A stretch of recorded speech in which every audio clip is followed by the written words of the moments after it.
Hi guys! Joy morning! Today is Thursday, 6th of August. So marami guys yung nagtatanong bakit hindi ako nagstay ng matagal sa Rojas City, kung bakit nandito na agad ako sa Manila. So 8 days lang ako nagstay guys sa Rojas, and then until before ng flight to Japan, dito talaga ako mag-stay sa Manila. The reason is dahil sa ngipin ko.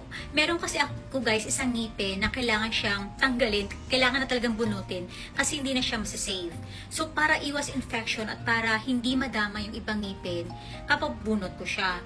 And then, binigyan ako ng aking dentist ng option kung ipapabridge ko or tooth implant. So pinili ko yung tooth implant. Why?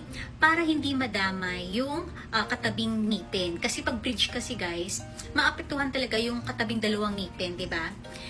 Yung tooth implant kasi, it will last for lifetime. So, depende rin syempre on how you care sa teeth mo, depende sa general health mo, sa oral hygiene, at saka sa habits mo. But yun, tatagal talaga kasi siya, pati yung crown. Kaya pinili ko yung tooth implant. Although, hindi naman gagawin yung tooth implant dito guys.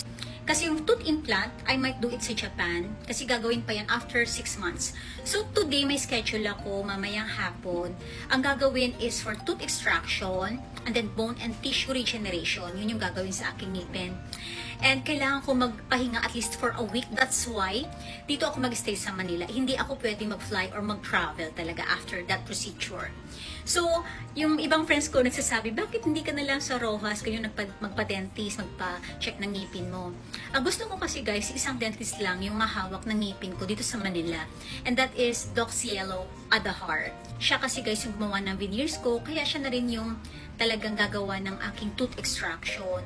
Komportable kasi ako kay Doc. Mas gusto ko na yung dentist na alam yung history ng aking ngipin. Mas madali, diba guys? Kaysa sa pupunta pa ako sa ibang dentist. And, well, most of my vacations talaga, sa Rojas ako nag-stay ng matagal. But usually naman, hinahati ko like half of my vacation sa Rojas, half of my vacation sa Manila. So, first time ko talaga yung magtatagal ako dito sa Manila. And I think it's a good thing. Kasi para before ng flight ko, few days before that, makapagala pa ako dito sa Manila. And yes, samahan niyo ako sa aking day-to-day. So, may oras pa naman kami bago kami magpa-dentist. So, pupunta kami guys ng MOA to eat lunch. Kasi, kailangan ko magpakabusog. Kasi after ng extraction, for sure, hindi ako makakain ng proper meals for a few days. And yun, kaya I'm preparing myself na medyo kinakabahan din ako guys. Pero hopefully, hindi talaga siya mamaga. So, samahan niyo ako guys. And for my scent of the day, let's try this Q&QE perfume, guys. Tinanggal ko na yung plastic para madali ko na lang siyang i-unbox. Oh, ganyan siya, guys. So, dupe siya ng Balaya. So, this is their Balaya perfume. Ganda ng bottle niya, no? Ang shala. Ay, ang shala ng scent niya, guys. Ang bango.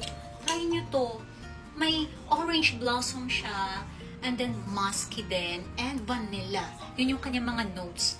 And oil-based siya guys, kaya it lasts longer. Pag oil-based kasi hindi siya nakaka-dry sa skin, lalast talaga yung scent niya, unlike sa mga alcohol-based.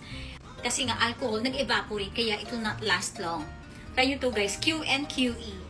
Ang bango niya, Valaya.